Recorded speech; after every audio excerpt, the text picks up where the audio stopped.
साथियों, मैं पूर्व विधायक प्रत्याशी चैल कौशाम्बी मनोज कुमार त्रिपाठी, उत्तर प्रदेश। साथियों, आज अन्नू त्रिपाठी जी के चैनल के माध्यम से हमें ये पता चला और बड़ी खुशी हुई कि हमारे समाज में अन्नू त्रिपाठी जी जैसे लोग हैं कि जो किसी भी समाज के हित में इतना अच्छा सोचते हैं। हमें गर्व है, अन्नू त्रिपाठी जी को दिल से सलूट है। विषय था 1950 से हमारा अहिरिया समाज, जो कि आज के डेट में उत्तर प्रदेश में लगभग लाखों की तादाद में इनका जनसैलाब है और आज तक नेहरू जी के ज़माने से लेकर आज तक इनके लिए कुछ अच्छा नहीं किया गया। और हमारी सरकार से ये गुजारिश है कि इस चैनल के माध्यम से सरकार के कानों तक ये बात पहुंचे और हमारे अहिरिया समाज को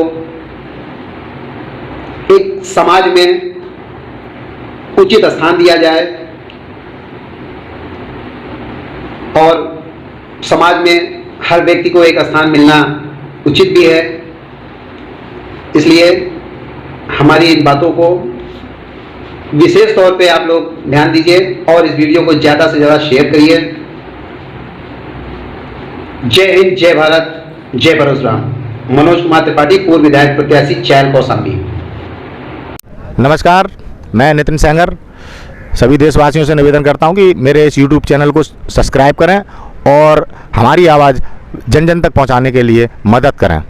भाइयों, हमें लखनऊ उत्तर प्रदेश के यूको गार्डन में यहाँ पर हमारा ये अहिरिया समाज पिछले 91 दिनों से बैठा हुआ है। 3 महीने से ज़्यादा हो गए ये लोग यहाँ बैठे हुए हैं। बड़े गरीब हैं ये। इधर आज अन्नू जी निवेदन करता हूँ, जरा दिखाइए। इधर ये PRD के लोग बैठे हुए हैं। इन लोगों के साथ भी बड़ा अत्याचार हो रहा है। ये भी गरीब और आम लोगों में ही आते हैं, ज़्यादा खुशहाल लोग नहीं हैं। इधर चौकीदार बैठे हुए हैं हमारे देश के। ये मैं आपको उत्तर प्रदेश के लखनऊ की वास्तविकता दिखा रहा हूँ जो आज की डेट में है। इधर ये चौकीदार हैं जिनका वेतन मात्र महीने में 2500 रुपये है। बड़े परेशान हैं। ये आज़ादी से पहले जो इनके साथ जो व्यवहार था वो भी आज भी इनके साथ उसी तरह का व्यवहार है। इधर ये साधु महात्मा जी बैठे हुए हैं।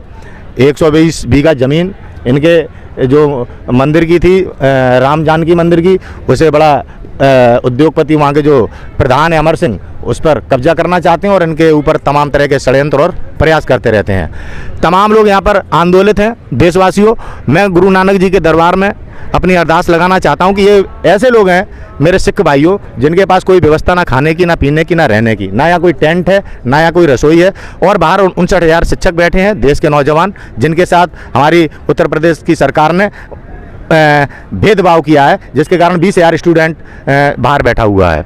तो ये सभी परिस्थितियां हैं, इनके पास व्यवस्थाएं नहीं हैं। तो अपने सिख भाइयों से मेरा निवेदन है कि हमारे इस इको गार्डन में एक गुरुद्वारे से सेवा भेजी जाए जिससे कि इनके खाने पीने की व्यवस्था यहाँ पे हो सके। बड़े ये लोग परेशान हैं, हमने इनकी परेशानी को देखा है।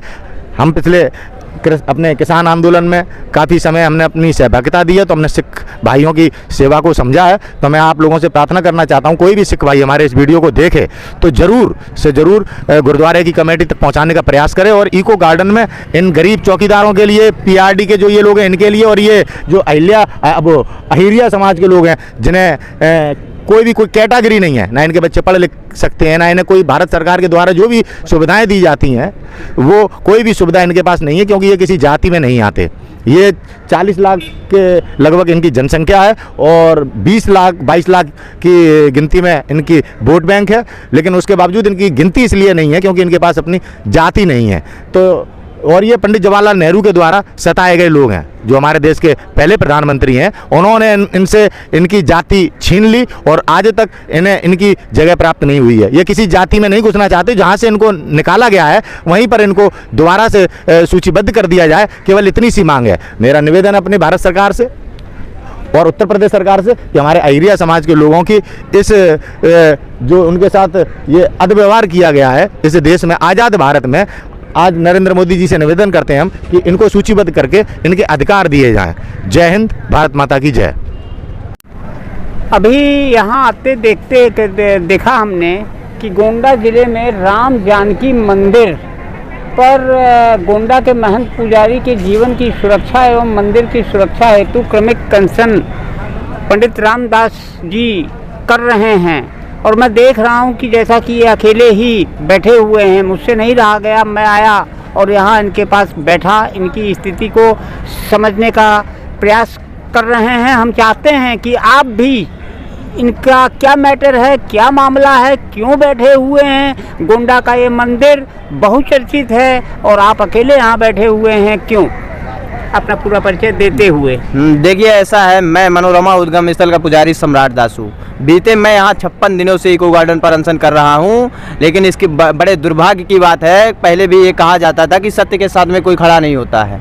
अगर कोई असत्य व्यक्ति यहाँ बैठा होता तो उसके साथ में हजारों की भीड़ होती, और अगर कोई सत्य बैठा है तो उसके पीछे कोई नहीं बैठा। ये जो कहावत थी ये सत्य थी, क्योंकि जो पहले की कहावतें होती थी उसमें कोई निसंदेह नहीं कर सकता था। वो सब मतलब एक ऐसे भाषा में बोली जाती थी कि कहते थे कि करत करत अभ्यास के जड़ीमती होती सुजान, रसरी यावर जाते थे सिल पर पड़त निशान। कहते थे कि बार बार अभ्यास करने से मकड़ी भी जब ऊपर चढ़ सकती है। तो हम एक इंसान है जो कि इस सृष्टि पर सबसे बुद्धिमान जीवी इंसान को ही माना गया है। और एक तो हम इंसान तो हैं ही, मनुष्य तो हैं ही, और एक तो हम संत हैं। जो कहा जाता है कि संत भगवंत अंतर की संत और भगवान में कोई अंतर नहीं होता है, ठीक उसी प्रकार से वहाँ के कुछ गुंडे ऐसे हैं जिनके ऊपर देशद्रोह तक के मुकदमे लग चुके हैं, उसके बाद भी कोई कार्रवाई उनके ऊपर नहीं की जा रही है। और हमें ही धमकी भरा फ़ोन आता है, हमें ही बोला जाता है कि अगर आप ज़्यादा बोलेंगे, ज़्यादा मीडियाबाजी करेंगे तो हम आपको जिला बदल भी कर देंगे। देखिए, हमारे मंदिर की 120 बीघा ज़मीन है जो कि मंदिर के नाम है, उसको मैं बेच भी नहीं सकता हूँ, सिर्फ वहाँ का कार्यभार संभाल सकता हूँ। क्योंकि हमेशा से ऐसा चला आ रहा है, 1958 से ऐसा चला आ रहा है कि हमारे पूज्य महंत पुजारी वहाँ जाते आते रहे हैं। ये छावनी की शाखा है, तपस्वी छावनी की, जिसमें मुझे भेजा गया था महंत के रूप में।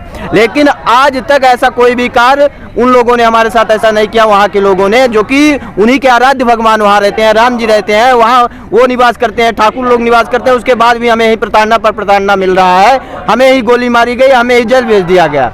और हमें हमारे साथ एक घटना घटी जिसका वीडियो साक्ष्य, उसके बाद भी हमारे साथ ही हमारे ऊपर ही मुकदमा लिखा गया, हमें ही चालान किया गया, उनके ऊपर कोई कार्रवाई नहीं हुई। वो बेधड़क खुले से घूम रहे हैं, उनके ऊपर 36 मुकदमे हैं, तो भी वो घूम रहे हैं, लेकिन उनकी कोई कार्रवाई, कोई ऐसा कार्य नहीं हो रहा है। और डीएम एसपी डरे हुए हैं। अब वो पता नहीं किसको ऐसा क्या हो गया है कि वो एकदम से इतना डर गए हैं कि हमारा फ़ोन तक उठाना बंद कर दिया, हमारा फ़ोन नंबर ब्लैक लिस्ट में डाल दिए हैं। अब मैं किसके पास जाऊं? मैं तो माननीय योगी आदित्यनाथ जी से यही निवेदन करता हूं कि आप कहते हैं कि मैं माफियाओं पर बुलडोजर चलवाने का कार्य करता हूं, तो एक बार आप गोंडा में भी जाकर के एक बार आपसे निवेदन था कि आप थोड़ा देख लीजिएगा कि वहाँ क्या हो रहा है। वहाँ इतनी विद्यालय उनकी फर्जी बनी हुई है ब्रिजभूषण जी की, उसके बाद भी उनके ऊपर कोई कार्रवाई नहीं होती है। अब वो हमको धमकी दिलवाते हैं कि हम तुमको मरवा देंगे, और आप उसके बाद भी हमसे कुछ हमारे खिलाफ कोई कार्रवाई नहीं करवा पा रहे हैं। बताइए, एक संत होते हुए आप, एक गोरखपुर पीठाधीश्वर होते हुए आप चुपचाप बैठे हुए हैं। बताइए, हम लोग संत जब आप बने थे मुख्यमंत्री तो हम लोग कितने खुश थे कि एक संत बन रहा है मुख्यमंत्री, हमारी सुनवाई होगी, हमें बड़ी खुशी हुई थी। लेकिन आज बड़े दुर्भाग्य की बात है, मैं 56 दिनों से यहाँ बैठा हूँ भूखा प्यासे, लेकिन उसके बाद में हमारी कोई सुनवाई नहीं हो रही। सब हमसे यही सवाल उठाते हैं कि आप अकेले बैठे हुए हैं। अरे अकेले तो हम ईश्वर के घर से आए हैं, तो हम अकेले बैठे हुए हैं। जो सत्य बोलता है उसके साथ कौन खड़ा होता है? आज मैं तो एक क्वेश्चन मार्क बताता हूं कि कोई खड़ा ही नहीं होना चाहता, लेकिन मैं तब भी खड़ा हूं और इतने हिम्मत के साथ खड़ा हूं कि मैं इनके लिए तो कुछ ना कुछ करूंगा ही, भले मेरी हत्या हो जाए। और बाकी मैं निवेदन करता हूं माननीय योगी आदित्यनाथ जी से कि हमारी इस बात को आप जल्दी से जल्दी निष्कर्ष निकलवाइए। जय श्री राम। माननीय पंडित जी, सत्य के साथ पूरा एक संगठन खड़ा हुआ है, आप निश्चिंत रहें। ब्राह्मणों का भी संगठन और जय क्रांति सेवा मिशन आपके लिए लगेगा। आज चूँकि हमें जानकारी हुई है और हम आपको ये आश्वस्त दिलाना चाहते हैं, माननीय योगी जी को ये तय करना होगा कि वो एक जाति के मुख्यमंत्री हैं या इस प्रदेश के मुख्यमंत्री हैं। इससे ज़्यादा अब मैं कुछ नहीं बोलूँगा। जय क्रांति।